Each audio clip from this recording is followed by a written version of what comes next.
አለመኖር ክፍል 10 ልብ አንጠልጣይ እውነተኛ ታሪክ ደራሲ ፊደል ተራኪ ሶፊያ ይሱፍ። ይህንና መሰል የፍቅር ታሪኮችን ለማግኘት ቻናላችንን ሰብስክራይብ ያድርጉ። መልካም ቆይታ። 9 ወር ሙሉ ተሰቃይቼ በሆዴ ተሸክሜ ተንገላትቼ አምጬ ጓጉቼና ጸልዬ የወለድኳትን ልጄን ገና ለገና ሴት ሆነች ብላ ልትወስድ አስባለች። የዛን ቀን ጦርነቱ ተጀመረ። ምክንያቱም ደግሞ አምጬ የወለድኳትን ልጄ ልትወስድብኝ እቅድ መያዟን ስሰማ የምር ከፋኝ። የመጀመሪያ ሴት ልጄ ናት። ከወለድኩባት ሰከንድ ቀድሞ የነበረው ሙሉ የትዳር ህይወቴን ማለት በሚቻል ሁኔታ አንድም ሰው ስለኔ፣ ስለ እርግዝናዬ፣ ስለ መውለዴ ብቻ ስለ ሁሉም ነገር ማንም ትኩረት አልሰጠም፣ ማንም ግድ አልሰጠውም ነበር። አሁን በስንት መከራ ውስጥ የወለድኳትን ስስቴን ልጄን ለመውሰድ ይደራደራሉ። የዛን ሰዓት ምንም ለማለት አልደፈርኩም። ዝምታን መረጥኩኝ። ደጋግሜ እየበላሁ ልጄን ማጥባት ጀመርኩኝ። ሁሉም ትኩረቱ ሴት ልጄ ላይ ነበር። አሜኑን መንከባከብ ማንም ትዝ አይለውም። እኔ ግን የበለጠ የማደለው ወደሱ ነበር። የልጅነት ልጄ ነው። የተፈተንኩበት ልጄ ነው። የመጀመሪያዬ ነውና ረሃብና ጥምን የተቋቋምኩበት፣ እናትነትን ያየሁበት ልጄ ነው። ከማንም በላይ ምድርን ያወቅኩበት ልጄ ስለሆነ እሱ ሲነካብኝ አልወድም። በመሃላቸው የ1 ዓመት ከ5 ወር ልዩነት ነው ያለው። ስለዚህ ሴቷን በግራ አሜኑን በቀኝ አድርጌ ለሁለቱም እያጠባሁ አስተኛቸዋለሁ። ጣሪ ይመስገን። አንድ የነበርኩት ልጅ 3 አደረገኝ። ከብቸኝነት ዓለም ወጣሁባቸው። ስሟን መካሻ ብያታለሁ። አለች የበላይ እናት። ዝም ብዬ ማለፍ አልቻልኩም። አይሆንም፣ የወንድ ስም ለልጄ አልሰጥም። እናት እንደመሆኔ ልጄን በፈለግኩት የመሰየም መብት አለኝ አልኩኝ። በታመመ አቅሜ ቆጣ ቆፍጠን ለማለት እየሞከርኩኝ። አንቺን ማን ፈቃጅ አድርጎች ነው ባክሽ? መካሻ ነው አልኩት። በቃ አለቀ አለችኝ። ሳስበው እንደ አምባገነንም ያደርጋታል። ልጄን ለመውሰድ መዘጋጀቷ ሳይበቃ ቆራጭ ፈላጭ ካልሆንኩ እያለች ነው። በጣም በንዴት ውስጥ ሆኜ አይሆንም፣ ወይ መስታወት ወይ መክሊት ነው የሚሆነው። እንደ እናት የኔ መብትና ኃላፊነት ነው አልኳቸው። የዛን ቀን ማታ ማን እንደጎበኘኝም እንጃ፣ ብቻ ተናገሪ ብሎኛል። ሁለቱንም ስም ድሮ ሰላም ጋር የሞተችው እናቴ ጋር ማለቴ ነው እዛ ሁኜ የማውቃቸው ስሞች ናቸው። ትዝ ሲለኝ መክሊት ማለት ስጦታ ማለት ነው ሲሉ ትዝ አለኝና እኔም ሴት አትወልድም ስባል የወለድኳት ስጦታዬ ስለሆነች እንደውም መክሊት ነው የምትባለው። አለቀ አልኩኝ ኮራ ቆፍጠን ባለ ንግግር። እንደዚህ አይነት ስሞች እዚህ ስላልተለመዱ ኧረ ታይቶ የማይታወቅ ስም ልጅ የምትጠራው ለማን ብላ ኖረ አለች በንዴት ወደ እኔ እየተጠጋች። የዛኔ ትዕግስቴን ፈልግ ያገኘው መሰለኝ። በዛውም ልንገራቸው ብዬ ስጦታ ማለት ነው፣ እሷ ደግሞ ለማንም የማልሰጣት በማንም የማልተካት ውድ ስጦታዬ ናት አልኳቸው። ምንም አላሉ። ሁሉም የተስማሙበት ይመስል በዝምታ ተያዩ። እኔም ለመጀመሪያ ጊዜ ተደማጭነት ያገኘው ስለመሰለኝ ደስ ብሎ ነበር። ከዛም የበላይ እናት ወደ እኔ ቀርባ ልጄን በደንብ ተመልከቻትና ንገሪኝ እስኪ እድግ በይልኝ፣ ኑ በሉ አሁን ደርሰን እንምጣ አለች ወደ በላይ እያየች። ከዛ ተራ በተራ ሁሉም ሲወጡ ግራ ገብቶኝ የት ልትሄዱ ነው አልኳቸው። ምላሽ ሳይሰጡኝ በዝምታ ሁሉም ወጥተው የወንድሙ ሚስት ብቻ ቀረች። ከዛም የት ሊሄዱ ነው ስላት ስገምት አምልኮታቸው ጋር ይሆናል። እነሱ እኮ ሴት የተወለደው እሱ ፈቅዶ ነው እያሉ በዚህ እድሜያቸው ለተራ ገንዘበኛ ወጣት የቆየ ሽፍታ ጠንቋይ ጋር ሄደው ይሰግዳሉ። አያረጉትም ብለሽ እንዳትጠራጠሪ አለችኝ። ልጅ የፈጣሪ ስጦታ ነው። እሱ ሆዴ ውስጥ ገብቶ አይሰራትም ወይም ከፈጣሪ ጋርም አይተባበርም መቼም አልኳት። እረ በምን አቅሙ? እኔ የምፈራው ነገር ግን ልጅሽን ወስደው ግብር እንዳያስጀምሯትና ብላ ንግግሯን ሳትጨርስ አቋረጥኳት። ምክንያቱም በህይወቴ የማላደርገው ነገር ነው። አስፈላጊ ከሆነ የዛኑ ቀን ከልጄ ጋር አንድ ላይ አርደው ቢጥሉኝ እመርጣለሁ። በእኔና በሷ የጠለቀ ወሬ መሃል ሁለቱም ልጆቼን እያየሁ ተመስገን እያልኩ ነው። ገና በ17 ዓመት አካባቢ የሁለት ቆንጅዬ ልጆች እናት ሆኛለሁ። ከመውለዴ በላይ የምጡን ጊዜ ማለፌ እጅግ ያስደንቀኛል። በሁለታችን ወሬ መሃል ያላስተዋልነው ነገር ተከፍቶ የተቀመጠው በር ላይ ወንድሜ መቆሙን ነበር። የሆነ በሽታ ቢኖርብኝ እዛው ቀጥ እንደምል እርግጠኛ ነኝ። በጣም ደንግጬ ነበር። ወንድሜ ሮቤል፣ እዚህ ምን ትሰራለህ? ምን ታደርጋለህ? ደግሞ እንዴት አወቅከው? ብዬ የጥያቄ ጎርፍ አወረድኩበት። ቡርቴም እንደኔ ደንግጣለች። ወንድሜ ስል ነው የተረጋጋችው። ሮቢም ወደ እኔ ቀረበና የኔ ቆንጆ እህት፣ ልክ እንዳንቺ ቆንጆ ቆንጆ ነው የምትወልጀው። በጣም ነው የምታምረው። ወይኔ ቅላቷ አለኝ በተኛችበት እየሳማት። የመጣሁት የዛን ቀን ቤት እስከምትገቢ ድረስ ስከተልሽ ስለነበር ነው። የዛን ቀን የሚያውቃቸውን የሰፈር ጠባቂ ይዞ እንደመጣ ስላወቅኩ ችግር ውስጥ ከማስገባሽ ብዬ ነው ዝም ያልኩት። አሁንም ከጠዋት ጀምሮ እስኪወጡ ስጠብቅ ነበር። አባዬ በጣም ታሟል። እንደምወስድሽ ቃል ገብቼ ነው የወጣሁት። እሺ ተነሺ ብሎ ቀድሞ አሜንን አቀፈው እያለከለከ። ቡርቴ በኋላ የሚፈጠረውን ስለምታውቅ እየተርበተበተች አንገቷን በመነቅነቅ እንዳላደርገው ትነግረኛለች። ሮቢ ቶሎ በይ፣ ሳይመጡ ቶሎ በይ እያለ ወደ በሩ ቀርቦ ቆመ። እንባውን ለመያዝ እየሞከረ ነበርና ቀና ብዬ ቡርቴን አየኋት። እሺ እኔ ግድ የለም፣ ድንገት ግን መንገድ ካገኛችሁ መጥፎ ነገር ነው የሚፈጠረው አለች ወደ ውጭ እየወጣች። ታውቋት ነበር መሰለኝ። ወይኔ ጉድ፣ ወይኔ ፈጣሪ፣ በላይ መጣኩ እያለች መዋከብ ጀመረች። ደግነቱ እኔ ተረጋግቼ ስለነበር የክርስትና ቀኔ በደንብ አሰብኩትና ከዛ ቀን አንድ ቀን አስቀድሜ እየነገርኩት በዛ ቀን እንደምመጣ ቃል ገባለሁ። ለአባም ንገረው እመጣለሁ፣ ግን የዛን ቀን ታስፈልገኛለህ። እሷ በጣም ጥሩና ባለውለታዬ ናት። ወደ ቡርቴ እየጠቆምኩኝ እሷ በደንብ ታግዘናለች፣ ባለውለታዬ ናት። እንደምንም ብለን ከቤት እናስወጣዋለን። ስለዚህ 3 ሰዓት ሲል እንዳታረፍድ። አሁን ምንም እንዳልተፈጠረ ወጥተህ መንገድ ቀይርና አባታችን ጋር ሁንለት አልኩት። ለ3ኛ ጊዜ በመከራ ውስጥ ልተውሽ ነው አለሜ። እባክሽ ምንም ቢሆን እጋፈጣለሁ፣ አብረን እንሂድ አለኝ። አሁን ያንን ማድረግ አልችልም። ለምን አትረዳኝም ወንድሜ? አሁን ብመጣ ቤቱን ስለሚያውቀው ቀጥታ ይመጣል። የዛኔ ለመጣላት ሰበብ ፈልግ ይወጣለሁ። እሺ አልኩትና በልመና መልኩ እሺ እህቴ እሺ አንዴ ብሎኝ ስልኩን አወጣና ቀና ብሎ አይቶኝ ለአባዬ የልጅ ልጁን ላሳየው ብሎ ፎቶ ለማንሳት ሲዘጋጅ ምንም እንዳልተፈጠረ እኔም ፈገግ ብዬ አብሬ ተነሳሁ። ለመጀመሪያ ጊዜ ከወንድሜ ጋር ተነሳሁ። ወዲያው ግን በላይ ወደ ደጃፉ ሲቀርብ አየነው። ቡርቴ የምታደርገው ጠፍቷት እና ግባ ብላ ጎትታ አልጋው በተከለለበት ረጅም የጨርቅ መጋረጃ ውስጥ ከተተችው። በላይም ወዲያው ሰተት ብሎ ገባ። እኔም ምንም እንዳልተፈጠረ መጋረጃውን በአንዱ እጄ ጎትቼ ይዤ ቁጭ አልኩኝ። ቡርቴ መደናገጧ ፊቷ ላይ ቢያስታውቅባትም የበላይ ግዴለሽነትና ለሰው ትኩረት አለመስጠት ጠቅሞ ደስ የሚለው ሐሳቡ ከየት እንደመጣለት ባላውቅም በላይ አራሷ ጎመን አማረኝ ብላ ነበር። ለልጇ ወተትም ለመስጠት ይጠቅማታል። ካላስቸገርኩ ትቀነጥስልኛለህ፣ ትንሽ ራሴን አሞኝ ነው አለችው። 2 እጇን እያፋተገች እሽም እምቢም ሳይል ቀና ብሎ ልጄን አይቶ ተነስቶ ወጣ። በጣም ከመጨነቋ የተነሳ በላይ ወደ ጓሮ መዞሩን አይታ ወንድሜን እንደ ሌባ እየጎተተች ከተደበቀበት አወጣችው። እሱም ቶሎ ብሎ አሜኑንም እኔንም መክሊትንም ስሞ ወጣ። ኡፍ ተመስገን፣ ለዓለም ልትገኝ ነው እንዴ አለችኝ ወንበሩ ላይ ቁጭ እያለችና ልቧን እየደገፈች። ወዲያው ወደ ቤት ግብት ሲል ብድግ አለች በድንጋጤ። በላይ ነበር።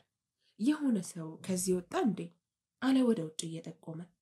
አረ በፍጹም እንዴ የምን ሰው አለች እየተንተባተበች። ነገሩን ማስቀየር የፈለግኩት እኔ ጎመኑስ በላይ አልኩት። ዛሬ ሰንበት ነው፣ እኔ አልቀነጥስም ወይ ደግሞ ልግዛ አለ። በጣም ትልቅ ለውጥ ነው። ደግነቱ እኔ አልፈልግም እንጂ አዎ ብለው እናቱ ጋር ሄዶ ከወንድሞቹ ብር ተቀብሎ ነው ገዝቶ የሚመጣው። ምክንያቱም በላይ አይሰራም፣ አይሞክርም። ቤት ይመጣል፣ ይተኛል፣ ይነሳል፣ ይወጣል። እናቱ በር ላይ ተጎልቶ ሲጠጣ ይውላል። ከሰከረ እየተንገዳገደ ይመጣል። ብሩን እናቱ ትከፍላለች። በቃ መኖር ከተባለ መቃብርም ይሞቃል አለ ያገሬ ሰው። ምንም ጭንቀት የለበትም። ለልጄ ቢል እንኳ አንድ የሚያወርሰው ነገር የለውም። ቤቱ ሳይቀር ከወንድሞቹ ያንዳቸው ነው። ከሱ በተሻለ መስራት አልችልም እንጂ ብሰራ በጣም ደስ ይለኛል። ቢያንስ ፍላጎቱ ስላለኝ ከሱ እሻላለሁ ማለት አይደለም። ለማንኛውም ግን አጋጣሚ ይሁን የታሰበበት ከአሚኑ ክርስትና በኋላ ለመጀመሪያ ጊዜ ሰላምን አየኋት። ሰላም ማለት የበላይ ድብቅ ሰው።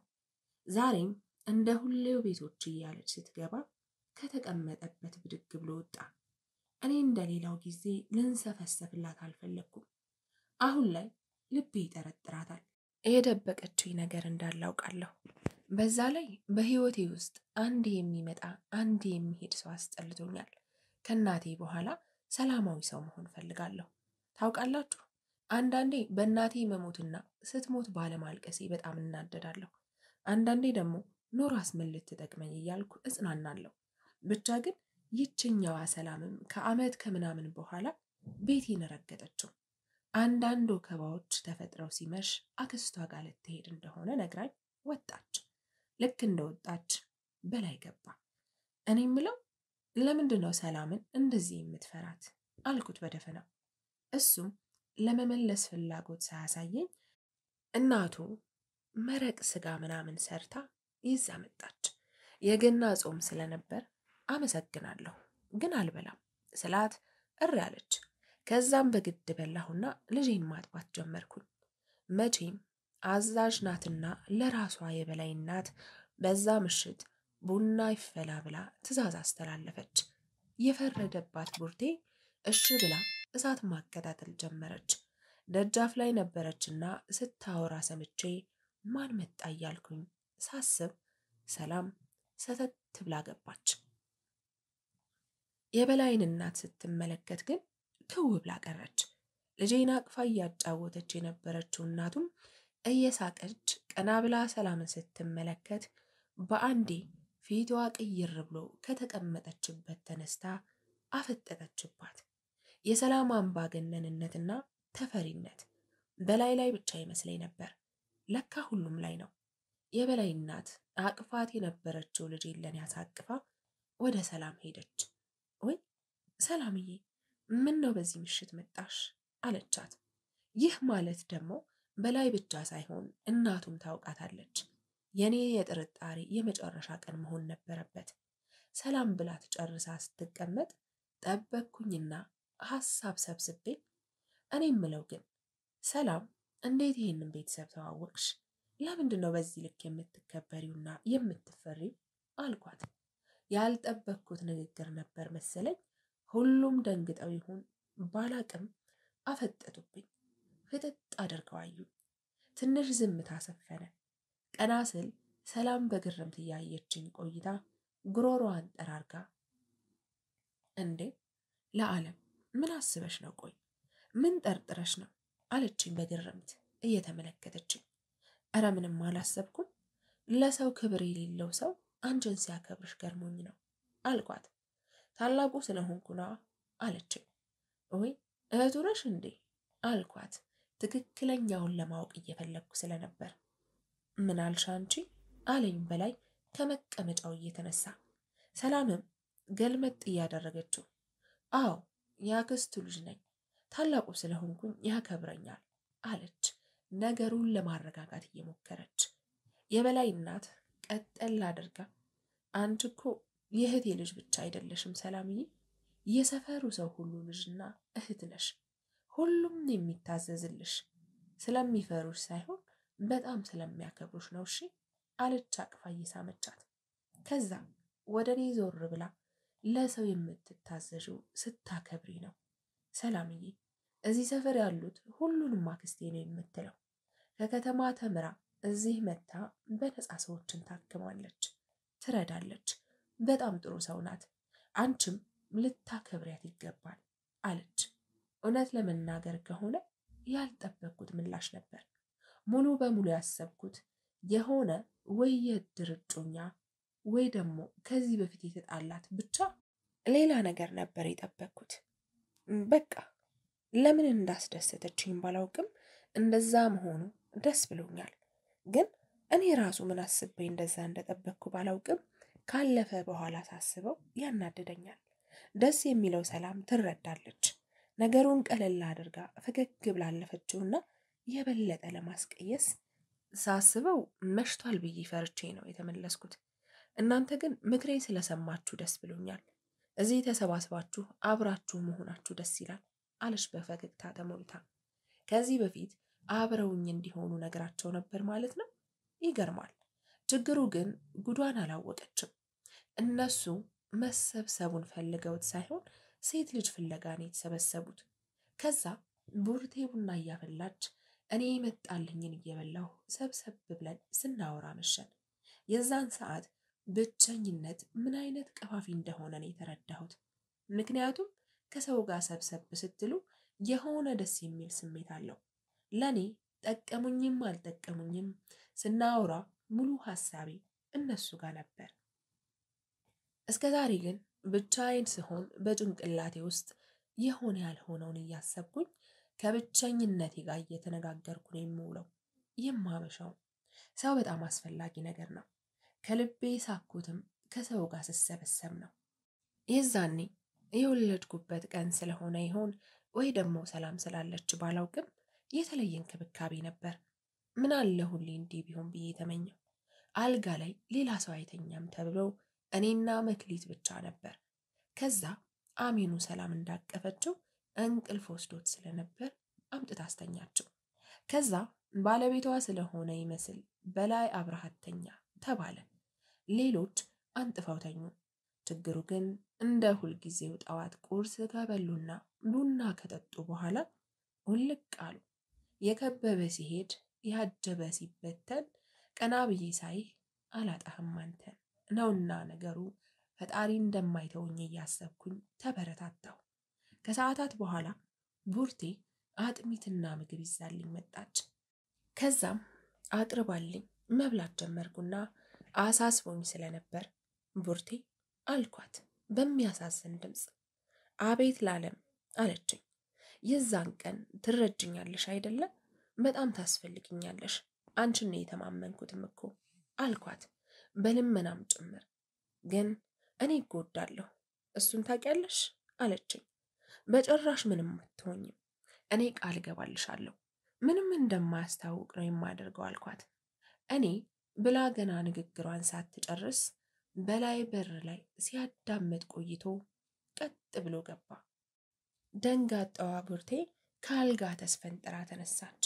እኔ ላለማስታወቅ ዝም ብዬ ትኩረቴን ወደ ልጅ ቀየርኩኝ። ሲያዳምጠን ስለነበር ለምንድን ነው የምትጎጂው የወንድሜ ሚስት አለ ወደ ቡርቴ እየተመለከተ። በዛ ሰዓት ትኩረቱን መሳብ ስለነበር የኔ አማራጭ እንደ ሰላይ ወሬ ስታዳምጥ ነበር በር ላይ ቆመህ አልኩት በንቀት ንግግር። እሱን ለማናደድ አስቤም እንደፈለግኩትም አትፈታተኝ ሴትዮ፣ እንደ አጋጣሚ ስሰማ ምን ተፈጠረ ብዬ ነው ሲል ሙሉን እንዳልሰማ ግልጽ ሆነልኝ። በጣም እንደ ትልቅና ነውር ነገር ነው የሚቆጠረው። ለምን እንደሆነም አላቅም። ከሰይጣን እኩል ሆና ነው የሳምንት ቀኗን የምታሳልፈው ማለት ይቻላል። ቡርቴም ለዛ ይመስለኛል ወንድ ፊት ማውራት ያሳፈራት። ባንዴ ሽምቅቅ ብላ አንገቷን ደፋች። ግን ለምን? ለማንኛውም ግን የበላይን ጥርጣሬ ማስወገድ ችያለሁ እያስባለሁ። እንደ ሁልጊዜው ህይወት ቀጠለች። በስነ ስርዓት ታረስኩኝ። ነገር ግን ማታ ማታ በጣም ተቸገርኩኝ። በሁለት በኩል እያጠባሁ ማደር ለኔ ከአቅም በላይ ሆነብኝ። አሜኑ ትንሽ አስቸግሮኝ ቢተኛም መክሊት ቀን ተኝታ ሌሊቱን ቁጭ ብለን የምናድረው ማለቴ እኔና እሷ። ቀኑ እየሄደ በመጣ ቁጥር የኔም ፍራቻ እየጨመረ መጣ። ቡርቴም በትንሹ ተቀይማኝ ስለነበር ሌላ ችግር እንዳይፈጠር ፈርቼ ቀድሜ ልታረቃት አስቤ ብቻችንን ስንሆን ይቅርታ አድርጊልኝ፣ ከዛ ሌላ ሐሳብ አልነበረኝም። በላይም አያምነንም ነበር ብዬ አስረዳኋት። አልተቀየምኩሽም እሺ በቃ ብላ ደባብሳ አለፈችው። ወዲያው ቶሎ ብዬ እንዴት ሐሳቡን እንደመጣልኝ ባላውቅም ይቅርታ ግን ልጅቷን በዚህ ልክ ማስደንገጥ አልነበረብክም፣ ሚስጥር ነው ያወራነው አልኩት። መጀመሪያ ትኩረት እንዲሰጠው ቡርቴ ልናገር መስሏት አይኗ ሊወጣ እስኪደርስ ጎልጉላ ታየኛለች። እኮ ምን አይነት ሚስጥር አለና ቀና ብዬ ቡርቴን አየዋት። ቡርቴ ምንም የሚያሳፍር ነገር የለም፣ አትፍሪ ባክሽ እሺ፣ በቃ ይሄ የኛ የወር ግዴታ ስለቀረባት ተጨንቃ እያማከረችኝ ነበር። እኔ ችግር የለውም ብዬ ነገሩን ሳቀለው ቆይቶ ሲመጣ ያመኛል አለችኝ አልኩት ነገሩን ቀለል አድርጌ። ከዛም ቀና ብዬ አየኋት። እውነቱን ብትናገር ይሻለኝ ነበር በሚመስል አይን አይታኝ ወዲያው አንገቷን ደፋች። በላይም አፍሮ መሰለኝ ወደ ውጭ ወጣ። የወር ግዴታ በከተማው ለማውራት በጣም ቀላል ነገር ነው። በዚህ ሀገር ግን ሴቶች ከባላቸውም የሚደብቁት ነገር ነው። በወር ግዴታ ላይ ያለች ሴት ሌጥ ማብኳትና መንጋትም ጭምር ትታቀባለች። ለምን ይሆን ባላውቅም ለሳምንት ሰይጣን የሆነች ነው የሚመስላቸው፣ እርኩስ እንደሆነች ነው የሚቆጠረው። ግን ለምን? ለማንኛውም ግን ህይወት ቀጠለች። ቀኑ እየሄደ በመጣ ቁጥር የኔ ፍራቻ እየጨመረ መጣ። በዛ ላይ ቡርቴ እንደ ድሮ አይደለችም፣ እንደ በፊቱ አይደለችም። ያኮረፈችኝ ስለመሰለኝ ብቻችንን እስከምንሆን ጠብቄ ቡርቴ ይቅርታ አድርጊልኝ፣ በጊዜው ከዛ ሐሳብ ሌላ አልመጣልኝም። በዛ ላይ የሚያምነኝ እንደዛ ካልኩ ብቻ ስለሆነ ነው ብዬ ላስረዳት ሞከርኩኝ። ምክንያቱም የእሷ መቀየር ለኔም ትልቅ ጉዳት ነውና የማይደርስ የለምና። የመክሊት ክርስትና ደረሰ። ሁሉም ወከባ ላይ ናቸው። የበላይ እናት ለድግሱ በደንብ ተዘጋጅታለች። የሀገሩ ሰው ሁላ የተጠራ ነው የሚመስለው። የልጆቿ ሚስቶች ሁሉም ሲፈጉ ነው የሚውሉት። በድግሱ በጣም ተዘጋጅተውበታል። በጠዋት ስነሳ በጸሎት ጀመርኩኝ። ከዛ በላይን ቶሎ ከቤት ለማስወጣት መዋሸት ነበረብኝ። በላይ ዛሬ ስራ እንድታግዘና ብለሃለች እኮ አልኩት። አልሰማሁም ነበር። እሺ ብሎ በቀላሉ ከቤት ወጣልኝ። ቡርቴ ፍራቻዋ እንዳለ ነው። እሱ ሲወጣ አንድ ጥያቄ ልጠይቅሽ አለችኝ። ቀጤ በሚመስል መልኩ ሳያት እንዴት ነው ግን በዚህ ልክ የምትዋሽው? የምር በጣም ነው የምታስመስይው። ውሸት ደስ አይልም አለችኝ። ፈልጌ የዋሸሁ ይመስል እኛ ሰዓት የምናይበት ባይኖረንም ወንድሜ ሰዓቱን ጠብቆ መጣ። ስንገናኝ አስረዳሻለሁ። አሁን ፈጠን በይና እርጅኝ ብዬ ስለ ልብስ ዕቃ ሳልጨነቅ መክሊትን አዝዬ አሜኑን ሮቢ አቅፎ ከበሩ ስንወጣ ታስመልጠኛለች ብዬ የጠበቅኳት ካደችኝ። ለካስ ከጠዋት ጀምሮ ዝምታን የመረጠችው አስቀድማ ለበላይ ነግራው ስለነበር ነው። ምናልባትም የጥፋተኝነት ስሜት ተሰምቷትም ይሆናል። ግን ያ ለኔ ምን ያደርግልኛል? እንደ ሁሉም ሰው እሷም ሽጣኛለች። እንደዛ በወንድሜ ፊት ደረቴን ነፍቼ የማምናት ሰው ናት ብዬ እንዳልተሟገትኩላት አስቀድማ መንገዴን ዘግታብኛለች። እንደምናመልጥ ከሮቢ ጋር እርግጠኛ ሆኜ ከቤት ስወጣ በር ላይ በላይ ከእናቱና ከሁለት ወንድሞቹ ጋር ግትር ብለው ቆመዋል። መጀመሪያ ያደረግኩት ነገር ዞር ብዬ ከዳሽኝ በሚል አስተያየት አየኋት። እሷም ስራዋን ስለምታውቅ አንገቷን ደፋች። አጋጣሚ ቢሆን ኖሮ ሊያይኝ መጥቶ ነው ብዬ እዋሽ ነበር። የተነገረ ስለሆነ ግን ምንም ማድረግ አልችልም። መክሊትን እኔ ስለነበር ያቀፍኳት እናቱ ቶሎ መታ ከእጄ ነጠቀችኝ። ወንድሜን እንዳይመቱብኝ ስለነበር ትኩረቴ አልሰጥም አላልኩም። እንደ ደነዘዘ ሰው ስትወስደው ዝም ነው ያልኳት። ከዛ በላይ እንደሚያስብ ሰው ልጄን የት ልትወስድ ነው እባክህ አልኩ። እንደዛ የማንም እያለ እንዳልሰደበው አሁን ብቻ ግን በመሃል ገብቼ ቆሜ ስዋከብ ወንድሜ አሜኑን ለኔ ሲሰጠኝ ሮጬ አልጋ ላይ አድርጌው መልሼ መሃላቸው ቆምኩኝ። ሁሉም መለፍለፍ ጀመሩ። ወንድሜ ለህኛ ስለሆነ እንደሚማታም ስለማውቅ ወደሱ ዞሬ ወንድሜ በሞገሴ ሞት አንተ ተረጋጋ ብየው ወደ እነሱ ዞርኩና ጮኸው ሲጨርሱ በተረጋጋ አነጋገር ስለምን ልጅ ነው የምታወራው አልኩት። ክፍል 11 ይቀጥላል።